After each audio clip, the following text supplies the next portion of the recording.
Hey guys, happy Sunday. Coming at you with another video, guys.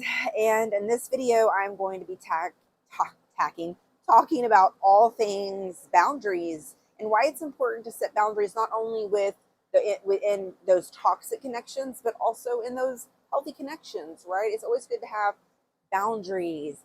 So, okay, guys, those of you who are new, my name is Arlessarwise. I am a soul and mindset coach, and I'm geared toward helping people identify where they need to heal, how to facilitate that healing through mindset shifts, as well as somatic release from the body.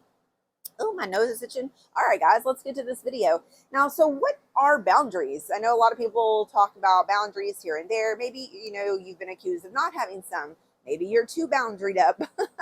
you know, it's just everything is boundaries. Everything requires boundaries. Any type of people, workplace, emotional connections. So, we just need boundaries. So I'm going to go ahead and list a few just to give you an idea about what I'm talking about, which I don't see why anybody wouldn't. But hey, you know what? Look, I was somebody for a really long time that didn't have boundaries. I didn't understand what they are. I didn't understand where to lay those boundary lines out because for a long time, and you've heard me talk about in other videos, I just really masked who I was. I did a lot of different things and a lot of adjusting to try and fit in. So my boundaries weren't really existent because I would be willing to do a whole lot of different things in order to be accepted.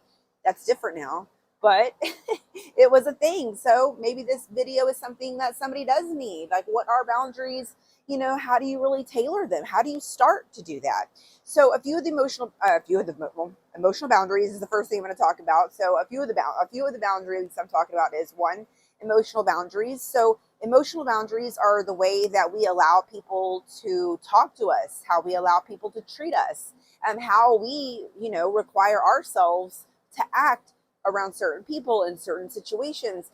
And this is usually kind of flexible to a certain degree. Sometimes you don't understand what boundary you need to put in place or that you even need a boundary that maybe you get and move forward until you have a certain experience. So these emotional boundaries have a lot to do with also communicating and how you communicate and how you allow, like I said, people to talk to you. So that's communication and how that flow is. So one of my communication boundaries that I have is, has to do with emotional intelligence. I am somebody who believes in productive communication. I'll have a healthy debate. I love to have intellectual conversation, and when it comes to talking about problems, I definitely want to sit and be grounded and level-headed when I have these conversations instead of moving from my emotions. So I don't do like combative communication. I don't do that back and forth, pointing the finger, high octane emotional communication, because it doesn't allow people to have productivity in their communication because you're not really seeing clearly and listening clearly when you're coming from an emotion. So how you choose to communicate with others, where is that boundary line? Come on, there's a lot of people who have had a lot of other people talk to them like just poo poo, and that is not cool. And so, it's about allowing people to treat you and talk to you in the ways that you require, but also the ways that you're able to hold those boundaries firm with your own interactions with others. All right. Physical boundaries, guys. Physical boundaries, we know these are the way that we let people physically interact with us, right? Some people are okay with shaking hands. Some people are not. Some people are good with hugging. Some people are not. This falls into your sexual boundaries, kids. It is what it is. I'm not going to go into all that, but that is a part of it. What you're willing to do, what your interactions with people physically, and how not only do you hold yourself to a standard, but you also require people to respect you in that. One of my favorites is time boundaries, and that's how you give out your time to others. How you prioritize your time, how you allow yourself to be prioritized with other people's time that you're interacting with. Okay, it's an energy flow, it's an energy exchange. So time boundaries is really one of my very favorite. Because it just is, because it really just allows you to hone in on your own value when you're around others, as well as your value when you're with yourself. What time boundaries do you have? Like, do you give yourself a certain amount of time for self-care, a certain amount of time? And it's just funny because a second ago it's all 444 to how would you give yourself time boundaries with your home, time boundaries with your family, with your kids, with your workspace, which is workplace boundaries, guys, how we interact with people in the workplace, how much we share with other people in the workplace, how much we insert or not insert ourselves and the things that go on there and what we choose to bring to the workplace and not, and that falls into sharing. So all the boundaries, guys, I just gave you a whole lot of examples with these boundaries. So why is it so important to set these boundaries for ourselves? Why? Because, guys, when you don't have boundaries, your energy is just being siphoned and taken, and then you don't know how to give properly and take properly, because without those boundaries to be a strong guide on not only how you view the value of yourself and your time, your family, your friends, and everything around you, right? You're also telling people what you allow and how you allow to be treated, and what that line is that people need to toe in order to be in your life. Now, remember, the boundaries that we set, we should always be willing to maintain those boundaries with other people, as in respecting those boundaries with other people. Hey, this is my line of boundary. I don't really, another boundary of mine, for example, I'm in the dating scene or whatever, dating world or whatever, whenever I get hey, whatever. I'm out there, guys. I am in the dating pool somewhat. The toe is in. And I don't allow men to meet my daughter. I just don't. I don't allow men to really come over to my house. I'm just very protective of that. And so that's a boundary with dating. Hey, you know what? It's going to take a hot minute for you to be able to come and hang out, at my house with my daughter and, in those really safe settings for us and for myself. And it's just a really strong boundary. Also, I want to, kind of be an example to my daughter. I don't want her to see me having multiple men in and out of her life. And, it's just all around. And that's me personally, guys. So please, nobody get offended. I'm speaking on my own personal boundaries to give you guys an idea. So that is one of my boundaries. So I've shared a couple of mine with you so you can kind of get an idea about, hey, do I have that boundary? Do I not? For me, like I said, for a long time, I was a no boundary haver. And now I'm you go through a radical boundary stage when you're so used to not setting boundaries and not knowing, and you come into your own self-worth and understand maybe you have to have a shit ton of experiences in order to be like, okay, this is my boundary. Whatever it is, we become protective of those boundaries.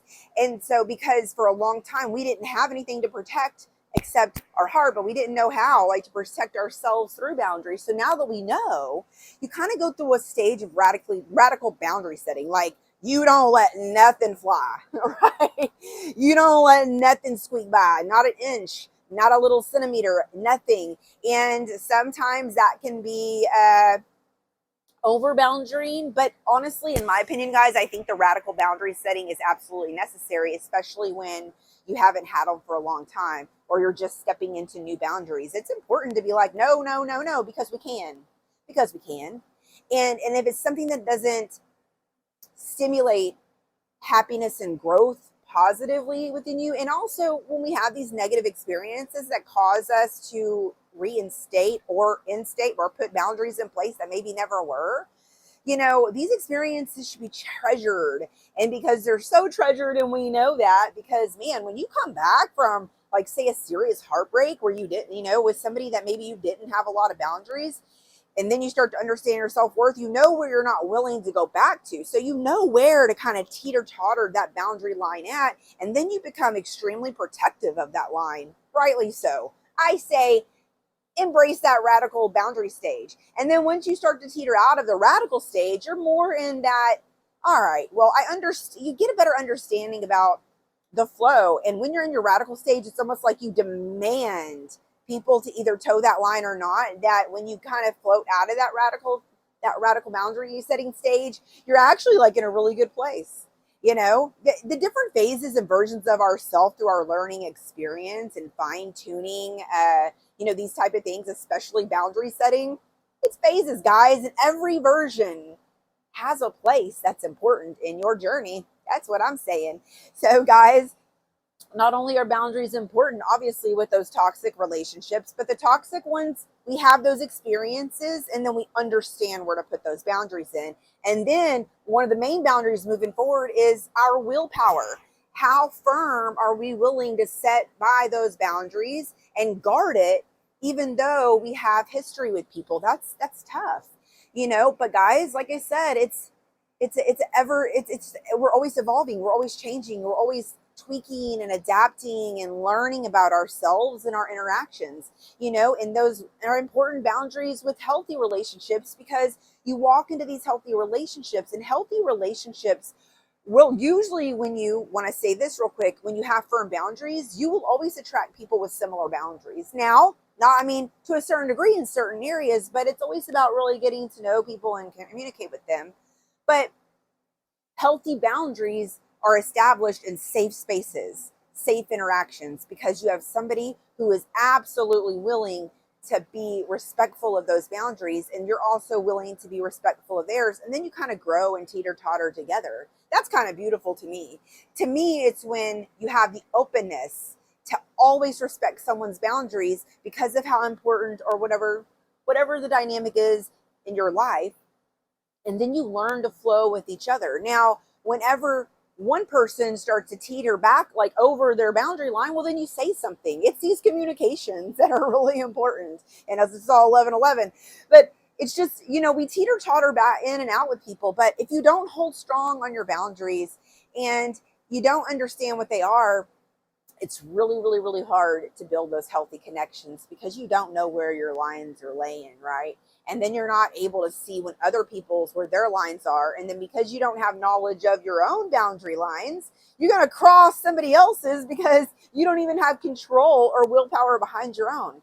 So guys, these healthy boundaries happen when we fully accept who we are. We fully see our value, and maybe, hey, I say fully, but enough to understand what you want and what you don't want, enough to understand where you will settle and where you won't, enough to understand what you know you deserve, and that you know that what you deserve is capable in the hands of others, and the people who are capable of having your worth in their hands are going to be worthy of you, and they're going to be willing to accept and respect your boundaries. So guys, I hope this video helped you a little bit. I don't have too much more to say about that. I just wanted to touch on it.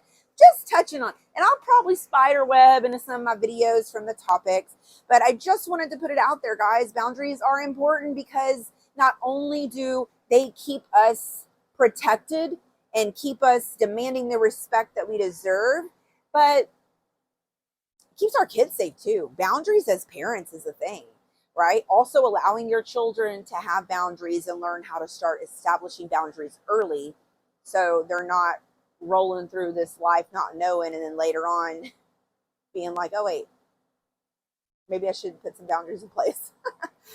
Anyways, okay guys, boundaries, boundary it on up. I got the boundary wagon hitched and ready to hit the trail. Are you with me?